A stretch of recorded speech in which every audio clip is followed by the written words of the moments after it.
Namaste. Welcome, Mary Jane Kasliner, yoga, feng shui, lifestyle master. So today I'd like to do a brief video explaining the pose Trikonasana or triangle pose.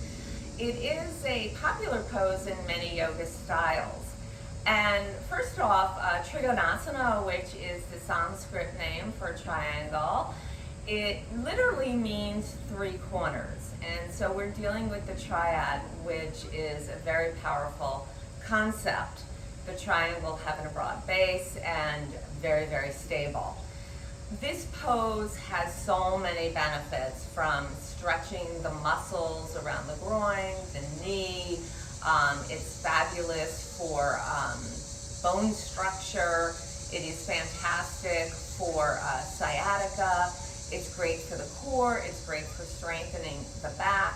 So there are a lot of benefits to Trikonasana pose. So let's get right to it here in terms of demonstrating it.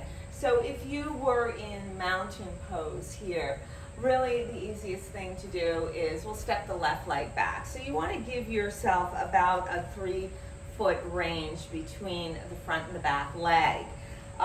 The front foot is at 90 degrees, the back foot about 45, and a good cue to go by is the big toe of the front foot and the back foot in alignment there. So that bodes really well. You want to make sure that you're also creating stability. So pulling up on the quads is beneficial here. That'll activate the stomach channel as well. Squeezing a mula bandha or the perineum is very good. So we begin to bridge deeply and root into the earth space. At this point then, we would take our arms and sweep them up and out, so to the front and the back of the body. And through this position, the palms are facing down towards Mother Earth, Gaia, Pachamama, however you want to refer to her.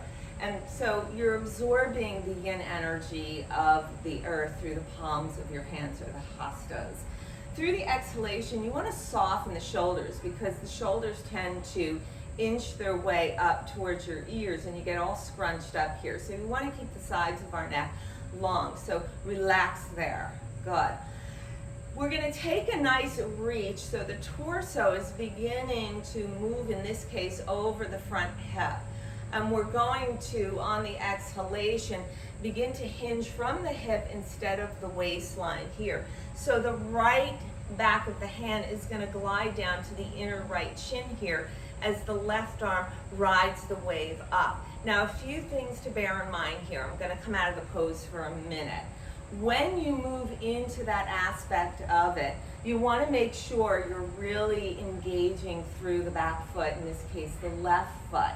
So that's going to be your anchor root going on here. Obviously, your front foot is also a rooting quality, but the back foot takes a really deep rooting sensation, where the inner arch becomes very, very buoyant. So you're going to feel softness on that inner arch here. So as you come down into this pose, a few things to remember here. The neck should be long on the sides. The head is neutral, okay? Now, the other thing you want to avoid is holding on to the ankle. I find a lot of students will do this. It becomes a resting pose. But watch what happens here. The right side of my body basically crunches in, and we don't want that. So you're going to lift up. This way you generally are embracing the core Manipura chakra. The shoulders aligning here. The hips also find a point of alignment. Right hip moving back, left hip anchors back as well, but there's a gentle folding in, or an inroll spiral on that back hip as well. Good. Now, for the full deep expression of the pose, the head can turn upwards towards the left fingertips. Very important that the right rib cage tucks underneath the left, so it'll give the rib cage almost this revolving action. So you kind of think about spinning around your own axis, or the Sushumna Nadi. So Trikonasana pose here, you want to basically really feel the quality of this expansion that moves through the triangulation of this pose, okay? So if we were to take it to the other side, very simply, we can pull the right foot in and spin out the left foot 90. So now our back foot's at 45. So we're gonna make that checkpoint. How are our big toes? Are they lining up? Good. Nice. So we can pull up onto the quads, engaging that stomach chi, right? Squeeze the perineum. So we're creating a muscle hugging to bone here. So we're not hanging off our ligaments, which when people are over flexible, I happen to be one of them, you can tend to hang on your ligaments too much. So you want to create that stability, maybe not go so deep, right?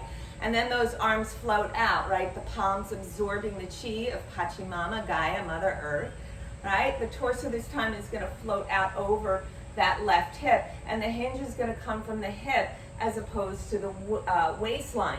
The left fingertips glide inside that left shin as the right arm rolls up. Maybe the gaze spins up and out.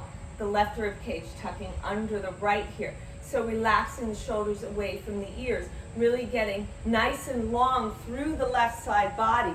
Try and avoid here this folding down, like, oh look, I'm all the way down, but I've lost the energy of what we would call the manifesting current is coming through the right side of the body, but the left side would be the liberating current, which is the earthly journey. So I'm losing that facet.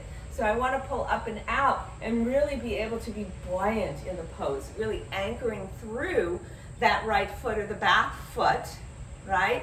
And feeling the inner arch of that right foot in this case, which is the back leg, feeling that to be very, very buoyant, right? So you really want to just gracefully move into this aspect, really reaching up and around. The left shoulder blade can move down and soften, right? And really feel the three corners here, the triangulation.